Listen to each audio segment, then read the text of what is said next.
hoy, 8 de enero, la mesa imposible que sí será posible el día de hoy.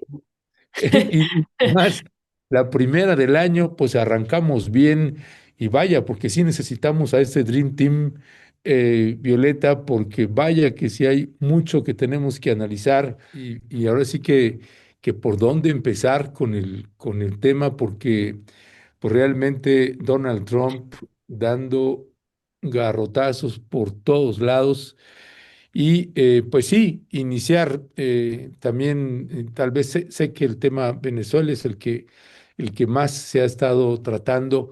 Me gustaría iniciar, si les parece bien, ahí, mi querido Federico, por ejemplo, con el tema y los amagos que hay sobre el tema ahora de Groenlandia y que dicen, bueno, vamos a, pues creo que esto se puede resolver negociando, dice el gobierno de los Estados Unidos, el gobierno de Donald Trump, y si no se resuelve negociando, bueno, pues se tendrá que resolver de otra manera. ¿Qué decía al respecto, mi querido Federico? La pregunta de la hora es un poco cómo se detiene al Hitler del siglo XXI. Que hay gente que podrá aducir y con alguna cantidad de buena argumentación, no hagas esas comparaciones, esas equivalencias nunca son virtuosas porque confunden, la historia siempre es diferente. Bueno, puede ser, pero yo creo que estamos ante el agresor más importante que el siglo ha visto, del derecho internacional, de la concepción de los derechos humanos, de la relación entre los países, y que es un tipo con suficientes características políticas, incluso psicológicas. Yo soy, abro un paréntesis aquí, de los que no descartan ni piensa que sea correcto descartar el factor psicológico que motiva a tantos de nuestros líderes. No quiero decir que la impronta personal de un solo presidente pueda ser más grande que las inercias de los intereses que la rodean y que la moldean, pero sí creo que juegan rol en la historia.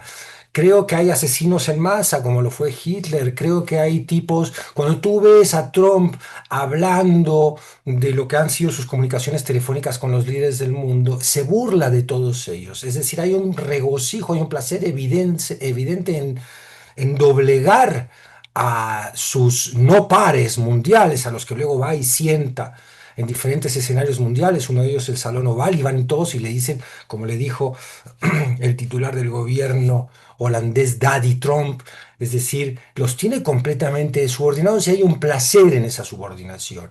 Y esa subordinación juega un rol después en la geopolítica y en las intenciones de este tipo. Cuando vemos describir su conversación con Macron, y se burla de Macron, dice, "Oh, no, Mr. President, Macron me dijo que no, Mr. President, por favor, no haga público eso, yo me hago lo que usted diga". Es decir, ahí hay un placer que termina teniendo consecuencias geopolíticas. Es un tipo muy peligroso. Yo creo que llamarlo el Hitler del siglo XXI propone una síntesis que nos ayuda a despertar de cierto letargo con el que estamos atestiguando este proceso histórico en el que lamentablemente nos han colocado, ¿no? Nadie hubiera querido vivir este siglo XXI y sin embargo es el que nos toca. Con las amenazas a todos lados que estamos viendo, ¿no? La de Groenlandia, tú la mencionabas, Ernesto, pues por supuesto, porque es una cosa descarada. Vamos a oír mucho el nombre de Fredriksson, que es la primera ministra noruega, pero lo vamos a escuchar en las próximas semanas y días porque no sabemos si este tipo va a tomar territorialmente Groenlandia en lo que sería un insulto más de Estados Unidos a la OTAN, porque no sería el primer insulto de Estados Unidos a la OTAN. Hay que recordar todas las, aunque no está probado de manera técnica fehaciente, todas las inferencias y especulaciones que hay sobre la voladura del Nord Stream. Es decir, quién la propició, de dónde vino, a quién convino. Es decir, hay toda una serie de actos de dominación comercial, política, militar de Estados Unidos con Europa que pueden derivar en la prepotencia de una toma de Groenlandia, que es un territorio que, muy a diferencia de Venezuela, no representa ningún problema en cuanto a toma territorial, porque la población de Groenlandia es nimia y ahí ya sabemos que hay población indígena autóctona que también así tiene sus reclamos de independencia o de autonomía con respecto al gobierno de Dinamarca. Perdón, dije Noruega, me equivoqué, Dinamarca, mal dicho de mi parte. Y no sería tan complicado, uno asume, sin ser experto en la materia, a priori, la toma militar de esa enorme isla plagada de recursos y que tiene un posicionamiento geopolítico en el Atlántico Norte fundamental, que es algo que ha dicho Trump con su honestidad acostumbrada. Eh, y luego vemos, yo quiero hacer digo, esto podría dar, lo dejo acá nada más como sugerencia, pero estamos viendo, no sé qué piensan ustedes, Lau, Temol, Violeta, Ernesto, audiencia de Rompeviento, que hay una campaña en las últimas horas feroz contra el gobierno de México, una campaña mediática que va desde TV Azteca, pasando por Reforma, por supuesto, hasta Carmen Aristegui y muchos otros medios de comunicación del supuesto vínculo Maduro-Narco 4T. Y esto me parece que es un montaje tan burdo como bien coordinado, que tiene un objetivo político que a quién favorece. Cuando nos hacemos, siempre que vemos una campaña mediática, tenemos que preguntarnos a quién favorece, y para mí, evidentemente, esto favorece a un relato injerencista intervencionista de los Estados Unidos. Es decir, están preparando el territorio también de satanización de la 4T. Esto siempre lo decimos, no porque la 4T no tenga aspectos criticables y no porque el narco en México no haya colado sus intereses y su poder en algunas estructuras incluso del Estado mexicano, sobre todo a nivel gubernamental, estatal o municipal, pero nada tiene que ver con el invento, el relato, el cuento de que López Obrador habría sido financiado a través de Maduro y toda una serie de delirios que ya sabemos que el delirio es lo que menos le importa tanto a Trump como al mundo que decide comprarlos y le permite a Trump hacer lo que hace. Entonces veo en estas horas un avance de esa campaña muy alarmante, que estaría indicando que también México está en la mira de este hombre que quiere Groenlandia, que quiere sacar a China y a Rusia como potencias extrahemisféricas de todos los intereses de la región. En fin, son horas muy preocupantes, por eso hablamos de un Hitler del siglo XXI, porque además el episodio del ICE ayer corrobora esta tesis, ¿no?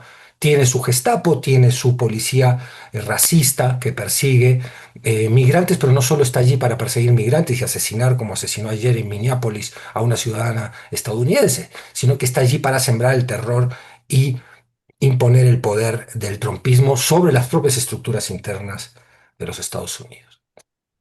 Muchísimas gracias, Federico. Híjole, pues qué escenario, como dicen, y esto que acabamos también de enterarnos el día de ayer, esta propuesta que hace Donald Trump de incrementar en 50% el gasto militar, nos parece también, decíamos hace rato, una brutalidad, 50% que sería 1.5 billones de dólares, y dice Donald Trump, querida Lau, vamos a tener las Fuerzas Armadas soñadas, ¿no? Esa situación a las que tenemos derecho, dice él, y lo otro, ¿no? Producir una fuerza militar sin precedentes. Y bueno, pues frente a esta realidad que, pues, de amenazas, que primero que se hizo ya realidad en Venezuela, pero que también está una parte importante de países de América Latina, decimos Cuba, Colombia, México, la situación de Honduras no está completamente resuelta. Al rato vamos a tener una entrevista al respecto. ¿Qué decir, Lau, también con todas estas declaraciones y estas acciones que está emprendiendo Donald Trump? Pues mira, querida Bio, realmente el tema de las Fuerzas Armadas es algo que ha venido implementando realmente desde que toma posesión desde la primera vez Donald Trump. Es decir, no es algo nuevo. Ha ido reforzando cada vez más y ha ido destinando más recursos y por lo tanto también asignando más tareas. Recordemos que uno de los primeros actos ejecutivos que firma cuando llega al poder Donald Trump, pues es el tema de la militarización en la frontera. Ya tenemos miles de soldados desplegados desde la frontera con Tijuana hasta la frontera con Tamaulipas. Y también ya tenemos actos que a mí me parecen súper violatorios a los derechos humanos, como es el caso de tener militares deteniendo a migrantes. Yo tuve oportunidad de contactarme en algún momento con el Comando Sur, quien está al tanto ahora de las detenciones de migrantes en estas zonas fronterizas militarizadas, que hemos platicado también en este espacio de ellas, que también fue un mandato impositivo de Donald Trump para que los migrantes fueran aún más vulnerados sin necesidad de pagar las consecuencias, como pasa en el caso de CBP o de ICE, que son agencias estatales que sí están bajo escrutinio porque no están bajo cláusulas de seguridad nacional. Entonces lo que hace fue migrar ahora las detenciones a cargo de los militares y estar protegidos por el secreto de seguridad nacional. Entonces es lo que ha estado sucediendo a lo largo de estos meses. Ellos me han comentado que en efecto han logrado detenciones de migrantes en la frontera con uso de la fuerza. Entonces, creo que realmente el tema de la militarización es algo que ha venido reforzando y donde, por cierto, no han podido pararlo. Yo en algún punto pensé que los congresistas iban a poder frenar un poco estas intenciones armamentistas de Donald Trump, pero no lo han hecho, ¿no? Me parece que también hay otro punto importante que hemos estado dejando pasar y ya luego tendremos oportunidad de platicar de él, pero incluso muy cerca de la frontera con Ciudad Juárez se están haciendo pruebas de misiles balísticos intercontinentales. ¿Tú te imaginas? O sea, están a kilómetros de la frontera donde se están realizando. Entonces, realmente tenemos muy cerca, México tiene muy cerca el tema de las fuerzas militares estadounidenses. Entonces, bueno, eso por una parte. Y por otra, bueno, me parece que se va viendo y se va reforzando en las calles. Aquí es donde yo brincaría un poco al tema de lo que sucedió en Michigan. Es terrible, ¿no? Y no es algo nuevo. También ya he tenido oportunidad de contarles que hay una cacería de brujas en Estados Unidos y no solo son las fuerzas militares, sino que también son estas fuerzas civiles. Estamos hablando de ICE, de todo el Departamento de Estado, quienes realizan, y esto es una estadística que tuve oportunidad de sacar, redadas y detienen a 650 inmigrantes al día. Esa ha sido la estadística de detención de Donald Trump. Entonces, la cacería de brujas, ahora vemos que realmente va evolucionando, ¿no? Empezamos con migrantes, empezamos con la comunidad que trabajaba en la obra, con las comunidades que estaban más expuestas, y ahora pasamos también a vecindarios donde también viven ciudadanos estadounidenses. Actualmente, en la actual administración han sido detenidas 81,000 personas, la cifra más alta en la historia de Estados Unidos. Esto que les digo, un promedio de 650 personas extranjeras. Y vemos que la violencia va incrementando. Apenas tuve oportunidad de ver, y eso es lo que les digo de cómo se va transmitiendo a toda la sociedad esto, que incluso han comenzado los ciudadanos estadounidenses, gracias a esta cacería de brujas, a denunciar también, imagínense esto, a gente nativa americana, porque los confunden con mexicanos. Eso es una locura.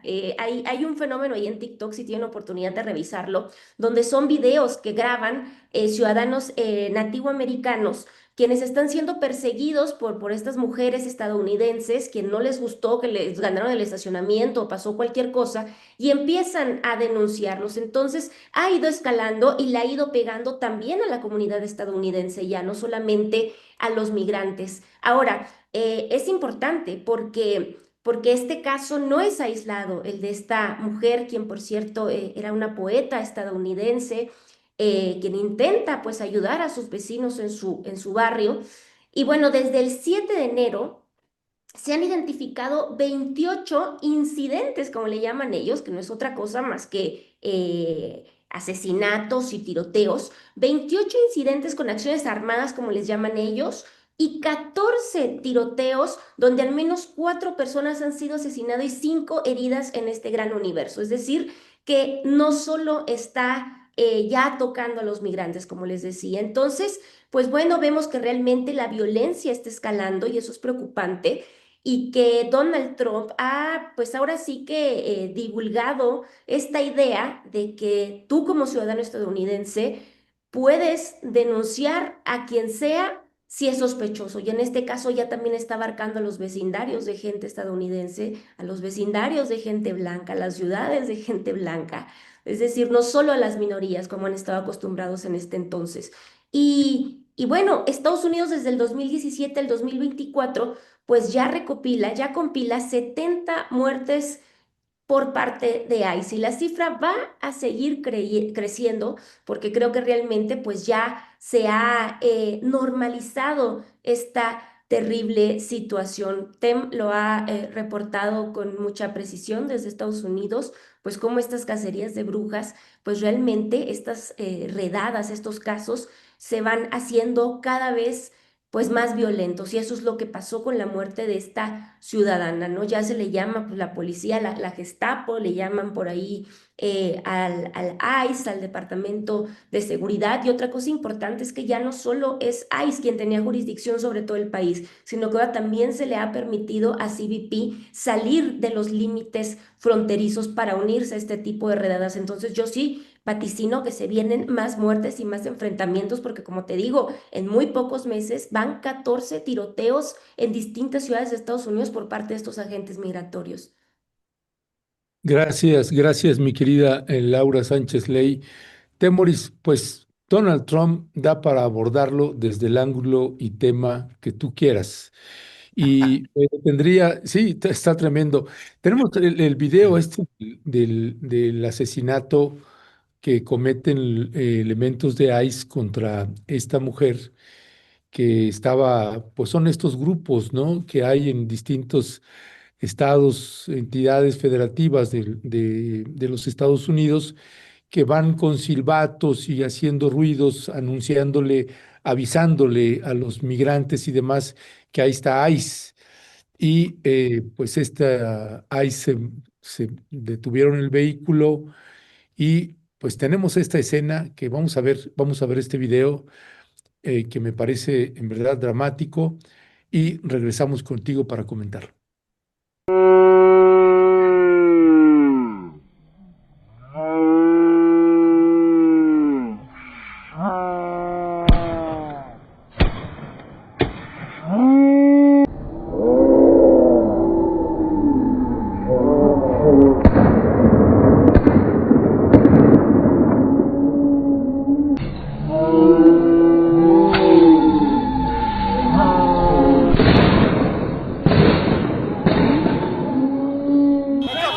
Can I go check a pulse? No!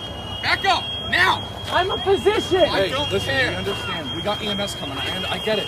Just give us a second. We have medics on scene.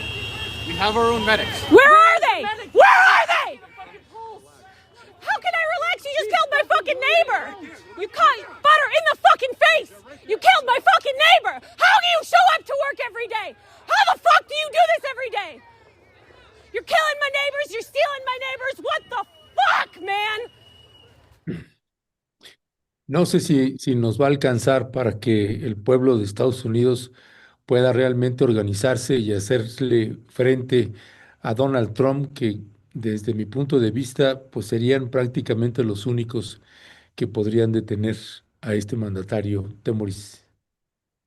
Bueno, nada más comentar sobre el segundo video, el último que vimos. Antes de la voz de la mujer se escucha la voz de un hombre que les está diciendo, I'm a physician, soy un médico, y está pidiéndoles a los agentes que le permitan aproximarse para ver a la mujer a la que le habían disparado y los agentes le dicen, I don't care, no me importa, y lo mandan al diablo y no lo dejan. Después hay otro video que no vimos ahora, en el que aparece alguien identifica a la gente que le disparó o quien cree que es el agente que le disparó y lo encaran y él los manda a volar, pero con un gesto de me da igual, o sea, acabo de asesinar a alguien a sangre fría o sea, de que no me importa. Es efectivamente, como dices Ernesto, la población de Estados Unidos, que fue la que votó a este tipo, es la que puede empezar a ponerle un alto. Ya lo empezó a hacer en noviembre pasado y en diciembre. En noviembre, cuando votó en Virginia, en Nueva York, en Georgia, no, en Pensilvania, o sea, todos los candidatos republicanos en noviembre perdieron. Y las encuestas indican que Trump ha perdido muchísimo apoyo, o sea, su popularidad está ahora en la tercera parte de la población. que es el sector más duro, ¿no? Es un sector que es difícil de conmover, incluso con imágenes como esta. Los que determinan las elecciones en Estados Unidos es el sector conocido como los independientes, que un día votan para un lado, otro día para el otro, depende de cómo se ve la campaña o cómo se manejen las cosas. Muchos independientes votaron en el 24 por Trump. Probablemente ya los perdió. Hay que asegurarse de que los pierda a todos para que su sector duro, ese sector que es la tercera parte, no sea suficiente para que ganen sus candidatos. Y también que los republicanos vean que no les conviene mantenerse asociados con Trump y seguir jugando de ovejitas de Donald Trump, para que se vaya rompiendo esa coalición que ha formado tan importante. Es muy grave lo que vimos. Como es muy grave, lo que pasa es que yo pensaba que íbamos a tratar tema por tema, o sea, Trump siempre, pero poquito a poquito se nos desorganizó un poco la conversación hoy, pero quiero regresar a lo de Venezuela. Hay este rumor de que la presidenta, la nueva presidenta Delcy y otros negociaron con Estados Unidos la entrega de Maduro. A mí me parece que es un rumor que además, bueno, una parte de la izquierda ha magnificado, que es un rumor muy peligroso que juega para los intereses de Estados Unidos, no para los intereses de Venezuela, no para los intereses de América Latina, y sin pruebas duras no se puede seguir esparciendo ese rumor. O sea, no hay ninguna evidencia. Las actitudes de la cúpula de Venezuela no van en ese sentido y no hay ninguna denuncia sólida, solamente los rumorólogos de la izquierda que lo están amplificando. Pero es muy peligroso porque, a ver, ¿a Los quién le rumorólogos de interesa? la derecha, ¿Perdona? es que dicen los rumorólogos de la izquierda o de No, la no, no. derecha. Hay rumorólogos de adentro de la izquierda que están amplificando la idea de que la propia cúpula del chavismo negoció. A mí, o sea, están negociando ahora, pero eso es lo que tenemos que observar. Porque, ¿en qué mundo estamos entrando?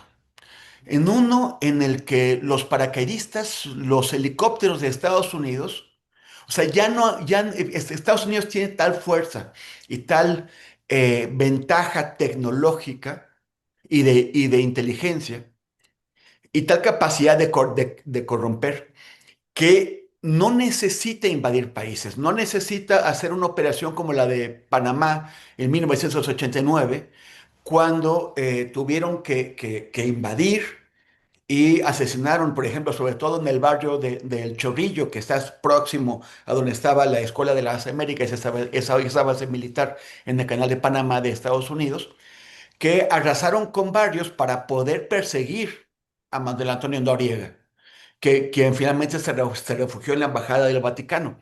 No pueden dar golpes quirúrgicos. Están forzando a que los dirigentes, no solamente presidentes, en el caso de Venezuela, toda la cúpula, en el caso de Colombia, están amenazando, o sea, o estaban amenazando hasta ayer al presidente, que la gente viva a salto de mata, escondiéndose, para que en un momento dado Trump no dé una orden y vayan por todos ellos. O sea, ya no necesitan hacer esas invasiones de países, pueden dar esos golpes para atacar a los dirigentes y de esa forma mantener al conjunto de dirigentes en América Latina bajo alerta, perpetuamente amenazados. Yo creo que están cambiando drásticamente las coordenadas de cómo debemos pensar y actuar en América Latina y en el mundo, pero en particular en este continente que ya dijeron claramente, el Departamento de Estado publicó una imagen en donde sale Trump y adelante un texto dice, este es nuestro hemisferio, o sea, aquí mandamos nosotros, y si alguien se pone al brinco, le mandamos a los helicópteros y nos lo llevamos y lo acusamos de cualquier cosa aunque no tengamos pruebas. Inventamos cárteles y cosas así. Hay gente que está acusando de traición, ya no necesariamente de haber entregado a Maduro, sino a Diosdado Cabello, a Delcy, a su hermano Jorge, a Vladimir Padrino, el ministro de Defensa, de traicionar. Yo creo que ellos están obligados a salvar lo que se pueda, ya no del chavismo, sino de la soberanía de Venezuela. Ustedes saben que en este canal, aquí mismo, he tenido discusiones muy fuertes criticando o denunciando los abusos del chavismo. Los abusos en particular en cuanto a las elecciones de julio de 2024, que probablemente perdieron y cuya victoria jamás demostraron. Pero en ese momento ya están las cosas más allá de eso. Ya hay una amenaza sobre la soberanía de los países de América Latina. La tiene Colombia, la tiene Cuba. Casualmente, Trump ni nadie de los suyos se acuerda de Nicaragua, de la dictadura bicéfala de Nicaragua, pues porque en Nicaragua no tienen intereses, no les da igual, no hay petróleo. ¿Qué van a hacer con Nicaragua? No está pensando, ni la mencionan. Pero sí, sí están hablando de México, como hablan de Panamá, como hablan de Groenlandia. Es peligrosísima la época que ellos están abriendo. Y tenemos que pensar, y eso debe pensarse desde la izquierda, desde el centro, desde la derecha, en preservar nuestros márgenes de autonomía que ya eran estrechos y que se están cerrando todavía más. Esta derecha mexicana que está buscando una intervención. El tweet que mostraron antes de que empezáramos esta mesa, aquí en Rompeviento, en donde dice Trump que Venezuela a partir de ahora solamente le va a comprar a las empresas gringas, solamente productos gringos. Eso ya lo están intentando imponer en México, que se privilegia a las compañías gringas, por ejemplo, en los contratos públicos. Ya les compramos un montón de cosas. Bueno, que también los contratos públicos se les den a compañías gringas. Esa compra, ese tipo de tratados comerciales que Inglaterra empezó en el siglo XIX a imponerles a los países tratados comerciales mediante invasiones. No les imponían el control de su gobierno, solamente convertir a Inglaterra, al Imperio Británico, al Imperio Inglés en aquel momento, en el proveedor preferencial o exclusivo de cada país, que también se le impuso con el Comodoro Perry a Japón en 1854 a Estados Unidos. Eso es lo que están volviendo al imperialismo del siglo XIX, que era fundamentalmente imponer condiciones preferenciales para las potencias en los intercambios comerciales.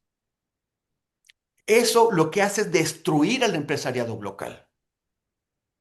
Carlos Slim, Ricardo Salinas Pliego, todos esos deben considerar eso, que las aerolíneas estadounidenses tengan privilegios sobre las mexicanas, que los bancos estadounidenses tengan privilegios sobre los mexicanos, que las empresas mexicanas en general negocien con las empresas estadounidenses en condiciones de desventaja. La idea es desmantelar al empresariado mexicano para hacerlo dependiente del empresariado de Estados Unidos y que ellos tengan todas las ventajas. Ese es el objetivo. La defensa de la soberanía nacional no es solamente la defensa de los derechos de los trabajadores, de las comunidades, de los pueblos originarios. También es la defensa del empresariado mexicano. Tienen que tenerlo claro porque vienen sobre todos, no vienen sobre la 4T, no vienen sobre Claudia, vienen sobre todos. Y si amenazan a nuestros dirigentes, se amenazan a Claudia, se amenazan a Harfush, por más que nos caiga mal, también están amenazando con que de pronto van a llegar un día con helicópteros a Guadalajara o a las Lomas a llevarse gente de aquí.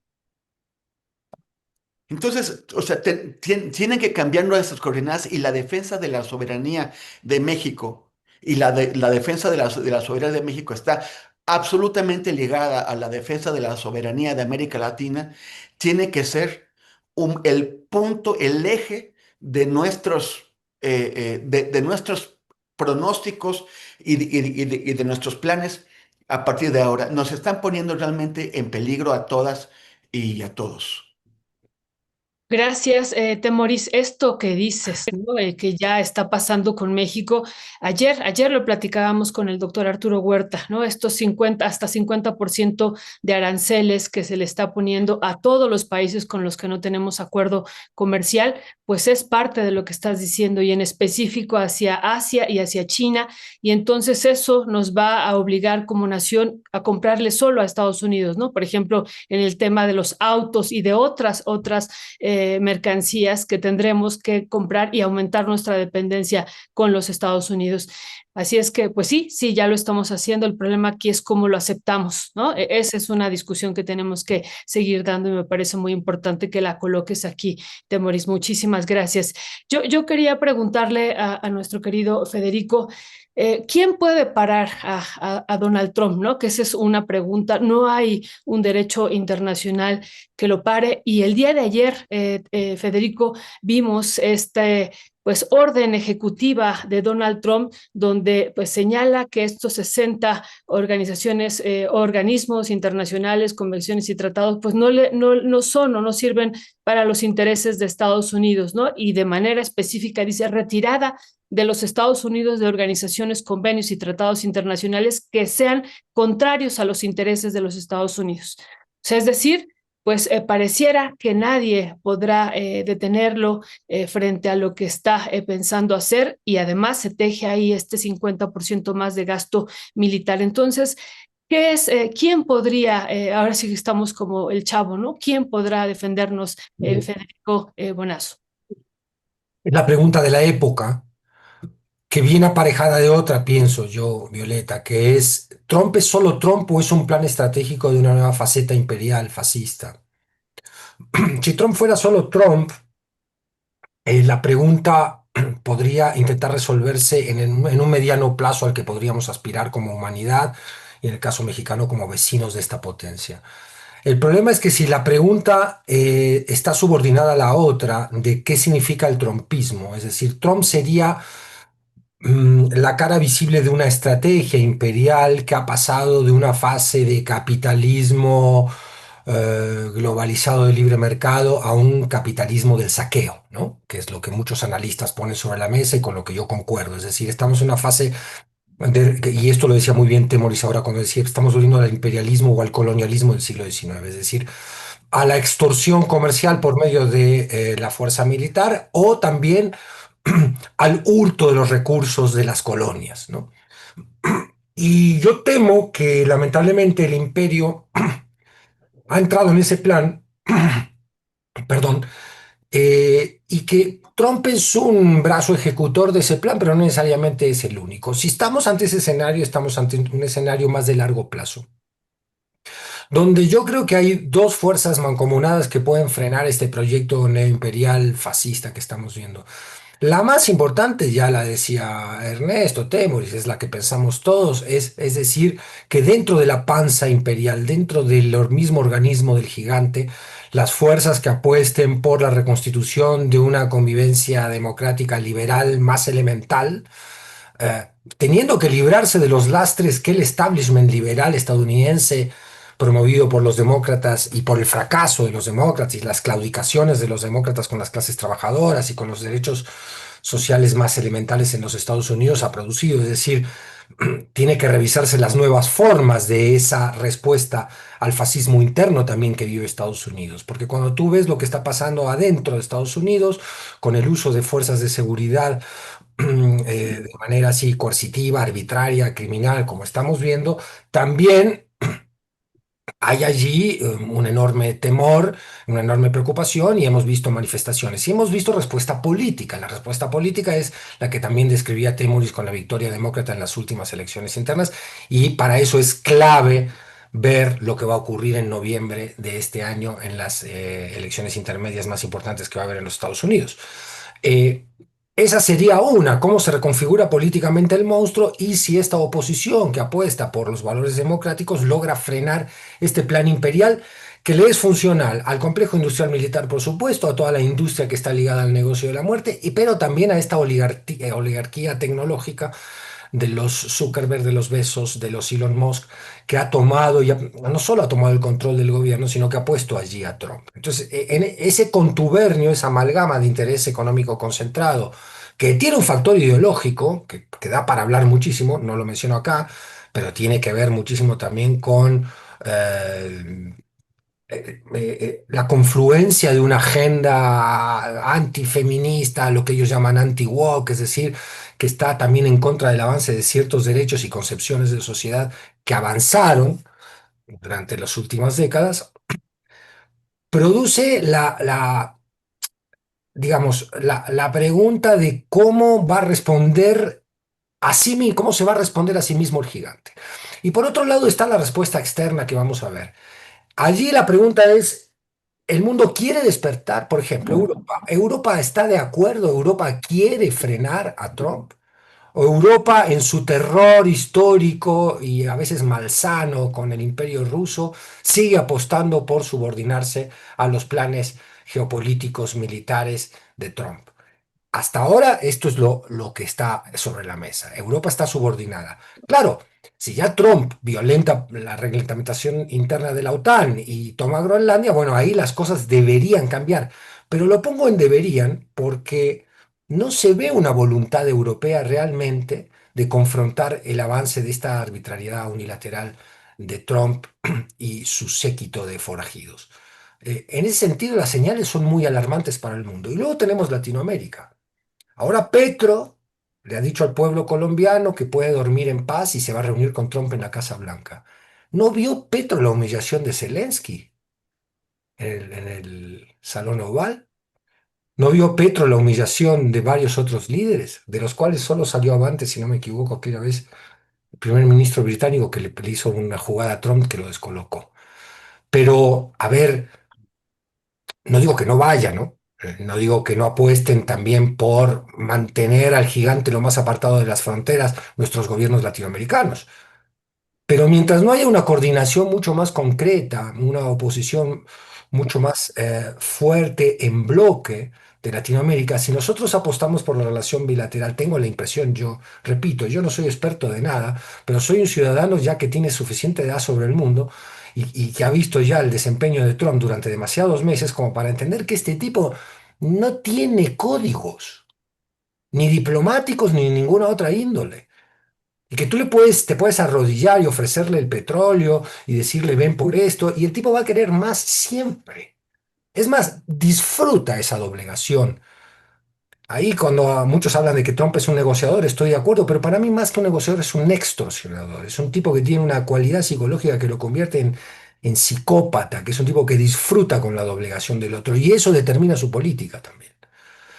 Entonces, bueno, Petro está jugando a la opción bilateral, Claudia está jugando a la opción bilateral, Claudia está hablando de de una integración regional, de convertir a la región en potencia económica, y lo dice Claudia Sheinbaum, no lo decimos nosotros especulando, para oponerse al crecimiento económico del gigante asiático. Lo dice Claudia. ¿Qué más señales quiere Trump de México, en el sentido comercial por lo menos? Estamos subiendo aranceles, estamos diciendo. Ahora, Claudia apuesta a que una potencia regional, a Trump no le interesa que México ni ningún país de Latinoamérica sea potencia económica regional. Lo que le interesa es convertirlos en colonias. Entonces, yo creo que estamos hablando, muchos de nuestros líderes hablan en un lenguaje que ya no es el lenguaje político del mundo Trump. No lo digo solazándome en la frase, lo digo con enorme preocupación.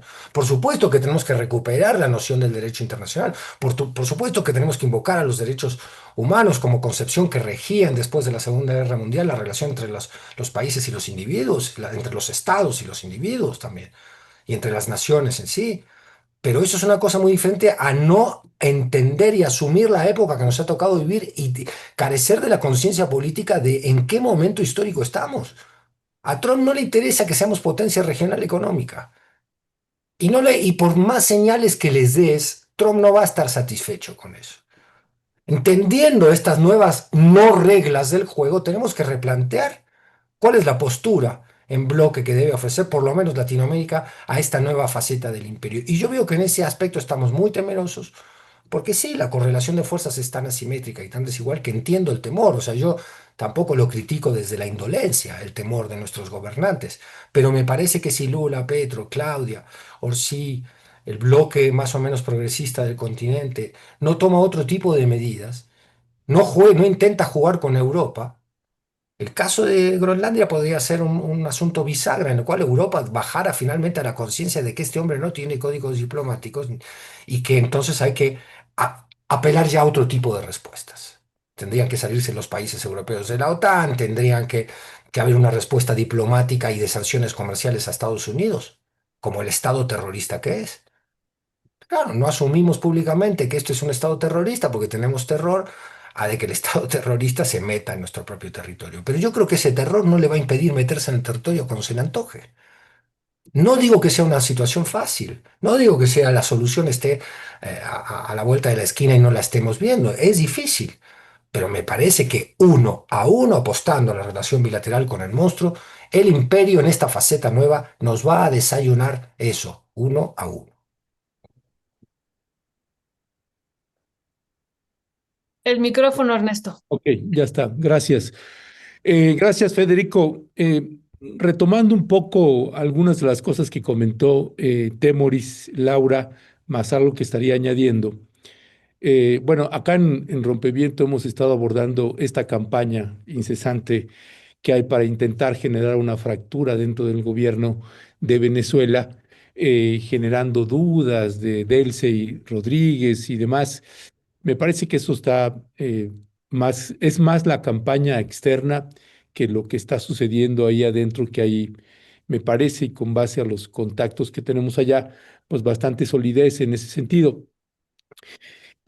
Regresando, Temoris decía, pues de pronto lo diversificamos y no nos fuimos tema por tema, pues es difícil abordar tema por tema cuando queremos abordar muchas cosas que tienen que ver con el momento que nos está implicando la presencia de Donald Trump. Me recuerda este personaje de Batman, Laura Bane, se llamaba este personaje, que, que se echa algunos discursos y ¿Batman de qué época, Ernesto? Porque recuerda que no es lo la mismo el trilogía. Batman de nuestros tiempos que el Batman de De Laura. ahora. El Batman del 34, ¿no? Sí. Ese que están viendo ustedes ahí en pantalla, ese Batman, de ese personaje, el señor Bane, que hace mandatarios del mundo entero, porque realmente nos está llevando a una situación límite en Medio Oriente, en Europa, en América, en fin, por donde le quieras ver.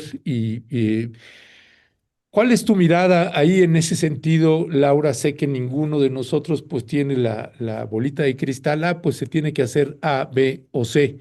Pero desde la experiencia que tienes también como periodista y en el ángulo de lo que vas revisando, alguien como tú, por ejemplo, que le da mucho seguimiento a lo que pasa dentro de los Estados Unidos, ¿cuál es tu mirada frente a un escenario llamado Donald Trump?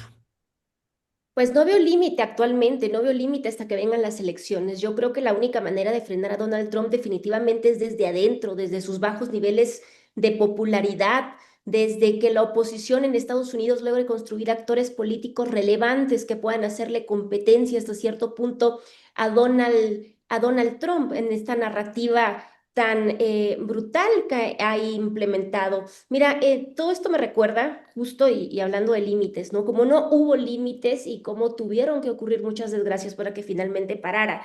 Recordemos, y pongo como ejemplo algunas intervenciones de Estados Unidos, por ejemplo, en Chile, cuando la dictadura de Pinochet, tal vez a lo mejor ya conozcan esta historia, pero realmente se dice más bien hay documentos ya por parte del National Security Archive que revelan cómo cuando Estados Unidos pues cuando se está dando todo el tema del golpe de Estado en Chile, Estados Unidos envía toda una comitiva de estudiantes y profesores de la Escuela de Chicago, esta escuela que formará después a los tecnócratas. Mientras los militares estaban organizando en una mesa el golpe de Estado, se dice que en una salita contigua estaban pues todos estos estudiantes de Chicago organizando lo que más tarde se llamará el ladrillo, que era este plan económico que consistía en destruir prácticamente la economía chilena para volverla a reconstruir, y en esta reconstrucción entraba Estados Unidos con, pues con toda su maquinaria, ¿no? Para implementar este tipo de modelo capitalista y neoliberal. Entonces, ¿qué es lo que sigue después de esto? Pues viene la terapia de shock, que es como le decían, ¿no? Antes de implementar el plan económico, lo que se hacía era, someter a toda la población chilena a torturas, a desapariciones, a asesinatos, para que la sociedad estuviera tan fragmentada que cuando viniera este plan de reconstrucción que solamente beneficiaba a Estados Unidos, pues la población aceptara cualquier nuevo orden. Entonces, eso pasó en otros países, pasó después en Irak, pasaría también en Indonesia, pasaría en varios países. Entonces, la única manera en ese momento de frenar a Estados Unidos fue realmente la organización ciudadana y una oposición que logró hacerle frente después de muchos años de violencia, tortura emocional, psicológica, psiquiátrica de todo tipo. Entonces, no sé si tendremos que llegar a esos límites, espero que no. Pero realmente me parece que la única manera de detenerlo es esto, es la unión, es la organización popular, tanto en Estados Unidos como fuera de Estados Unidos. Entonces, me parece que estamos ante un escenario muy parecido. Para mí hemos regresado prácticamente a 1970 en muchos sentidos.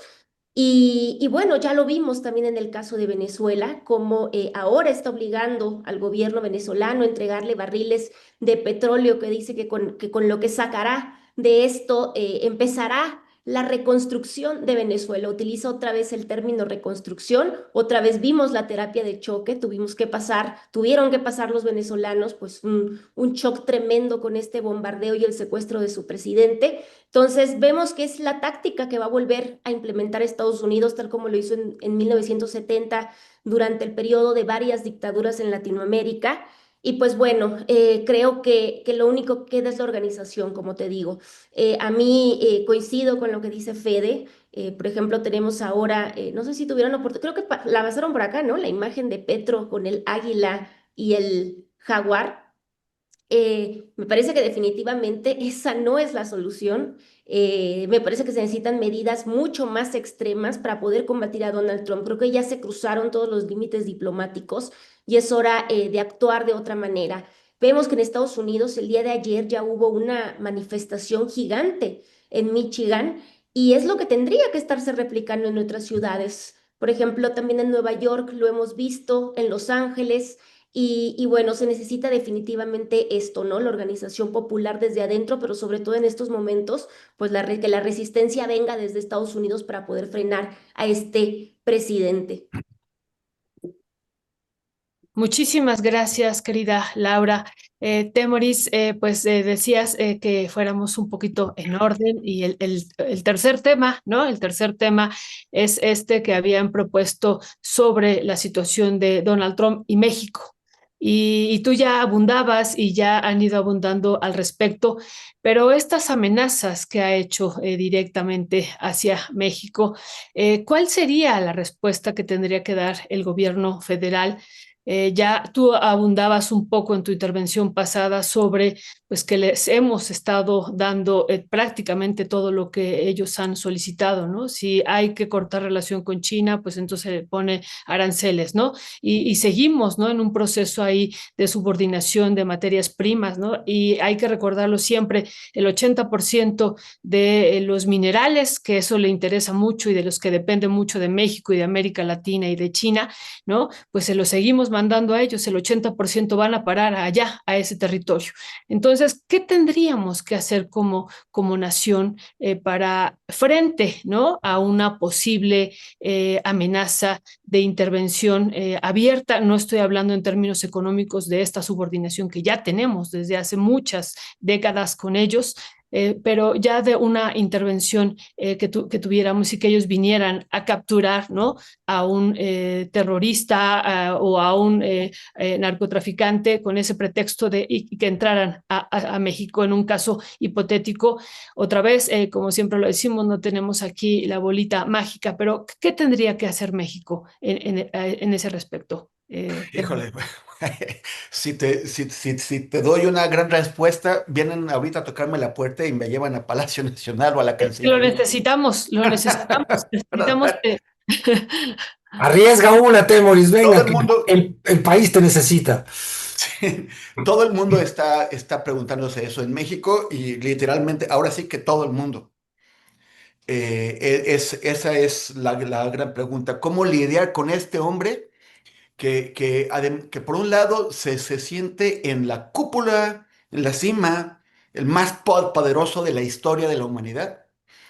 Y que no es un tipo, evidentemente, con la madurez para manejar ni un fragmento del poder que tiene, que se siente amenazado por el tema del caso Epstein, en donde está totalmente involucrado, y que al mismo tiempo está tirando todo lo que hay que tirar y rompiendo. El, el, Ayer o antier también sacó, creo que fue ayer, sacó otra sorpresita. O sea, el complejo industrial militar está totalmente con Trump. O sea, porque ellos son los que llevan los negocios. Pero ayer sacó otro tuit o truth, como le dice en su red, en donde amenaza a los ejecutivos de las empresas armamentistas de Estados Unidos. Y les dice que ellos están obteniendo, cada año les pagan bonos de más de $5 millones, y dice que de mucho más.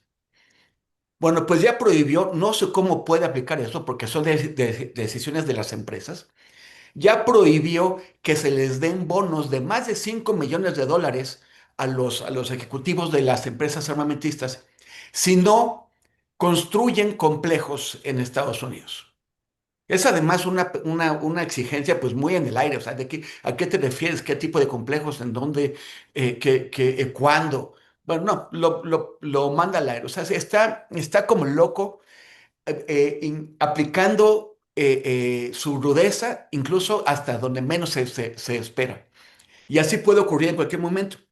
México se ha especializado por sus condiciones de vecino de Estados Unidos, en condiciones menos impredecibles que la de ahora, a jugar en lo oscurito, a dar golpes por atrás. Por ejemplo, en 2003, cuando George Bush quería que el Consejo de Seguridad votara a favor de la invasión a Irak y que sabía que China y Rusia iban a votar en contra, iban a imponer su veto, pero quería una mayoría de países, de miembros no permanentes, para avergonzar a China y a Rusia y de alguna forma tener algún tipo de legitimidad. Y presionó muchísimo a los miembros no permanentes, entre los cuales estaban México y Chile, que se veían obligados, bueno, o sea, con presiones mucho menos importantes que la que estaba haciendo, que está haciendo Trump ahora. Pero México y Chile, en aquel tiempo el embajador de México ante la ONU era Adolfo Aguilar Sincer, hicieron pues una grilla a la mexicana, en lo oscurito, por abajo, pero finalmente sabotearon la jugada de Bush y que Bush se dio cuenta de que no iba a tener la mayoría. O sea, a la calladita se fueron y hablaron con otros países, con Angola y con otros países que eran miembros no permanentes, y se pusieron de acuerdo para no votar a favor del proyecto de Bush, con lo cual Bush no tenía garantizado que iba a tener los 10 votos de los no permanentes para humillar a China y a Rusia. Y finalmente lo que hicieron es no presentar el caso ante el Consejo de Seguridad y se fueron por la libre a perseguir armas de destrucción masiva que nunca existieron. Bueno, pues esas son jugadas que México ha hecho durante muchísimos años y que me parece que ahora va a seguir haciendo. Hay que ver la única muestra más o menos importante de rechazo al secuestro de Nicolás Maduro lo dieron México, Brasil, Chile, España, y alguien más. Pero fueron 6 países los únicos en todo el mundo que hicieron una protesta y que condenaron el secuestro de Maduro y el ataque a Venezuela. Entonces, bueno, esa es la forma en la que actúa México y supongo que por ahí Ebrard y el canciller sionista, pero no deberíamos decir sionista porque ese es un momento de unidad, pues de la fuente, pues esto es lo que están intentando ver cómo lo van a hacer. Hay gente que no sé cómo en el chat, estoy viendo, interpretaron que hice una defensa de los capitalistas. No, señores, por favor, ¿cómo creen? Lo que estoy diciendo es que la defensa de la soberanía va en interés de todos los sectores en México, de los trabajadores, de los grupos originarios, y que los capitalistas, los empresarios que están jugando a sabotear a México y a pedirle una intervención extranjera, pues en realidad se quieren dar un tiro en el pie. Y que es en el interés de ellos también sumarse al resto de los sectores en la defensa cerrada de la soberanía de México y de los demás países de América Latina. Quienes están pidiendo una intervención de Estados Unidos en México tienen que ver lo que les pasó a María Corina Machado y a todo su sector político, que de pronto secuestran a Maduro y María Corina pone un comunicado en el que dice, estamos listos para tomar el poder. Y de pronto, ¿qué creen que Trump le dice? Ella no tiene ni el apoyo ni el respeto. La desdeñó, la basureó y la aventó al bote. Eso debe ser una lección para Lili Telles y para los que están, y para Ricardo Salinas Pliego, que creen que serían los beneficiarios de algún tipo de intervención en México. O sea, porque no les importa nada, ellos no le importa nada a Trump. Son basura como todo, como ve a todo el mundo. Y se arriesgan a quedar como dos cosas, como quedó María Corina y los suyos, como traidores y ninguneados, pisoteados por aquel en quien pusieron todas sus esperanzas. Es lo más ingenuo del mundo pensar que pedirle una intervención al intervencionista y pensar que va a poner los intereses de los intervenidos después de sus propios intereses. Lo que va a hacer Trump es poner sus intereses primero y si hiciera algo en México, condicionaría a México para lo que digo, poner por detrás los intereses del empresariado mexicano y primero los de las empresas extranjeras. No digo que hay que jugar con los capitalistas, sino que los capitalistas tienen que jugar con el país. Es la política de las cañoneras. Ya no hace falta, o sea, lo que demostró Trump es, no hace falta invadir países.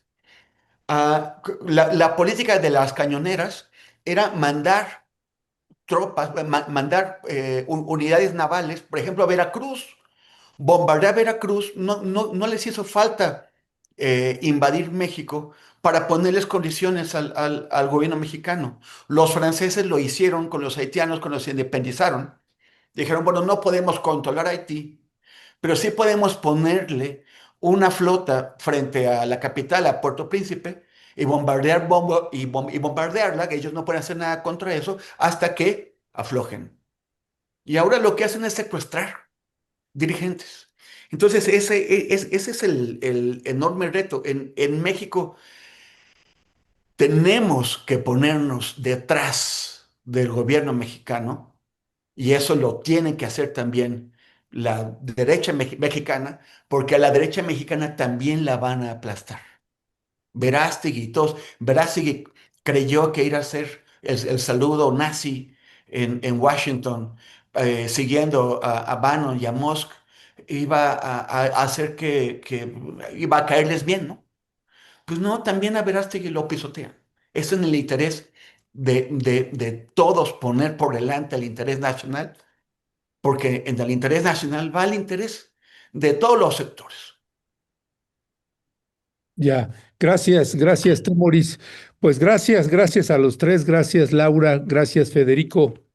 Pues sí, es un tema que nos va a dar para todo este año y además Y tres pinta, más. pinta durísimo el 2026.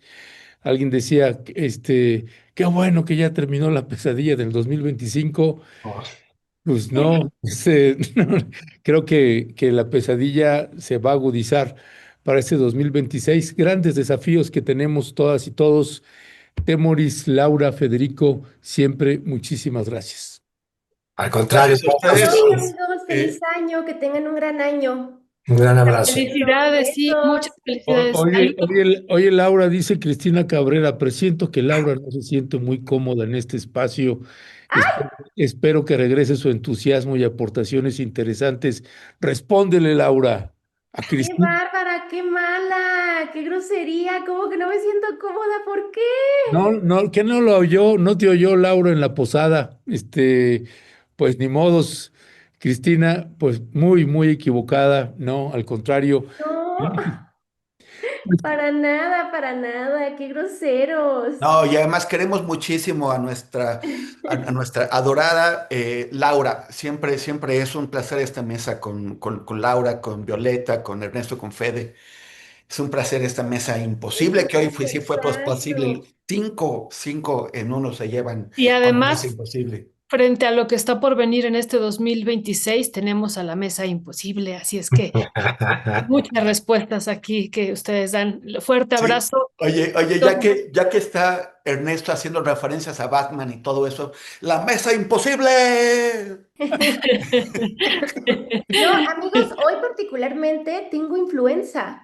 O sea, estoy acá, ¿Cómo con crees? influenza. No, Ajá, sí, sí, sí. Igual por eso te sintieron distinta, pero Eh, yo te vi igual. Sí, sí, sí, no, estuviste muy bien, Lau, yo así es. tengo Ah, influenza, me dio, para que tengan cuidado, fui al centro histórico el día sábado y yo ya estaba tomando antibiótico y traía muy bajitas mis defensas y no saben, o sea, amanecí el domingo con temperaturas de 39, así he estado, ah, ya llevo 3 días con fiebres que suben y bajan. De hecho, también me puedo ver como un poco pálida, o sea, ahorita me puse mucho blush porque me he visto muy pálida.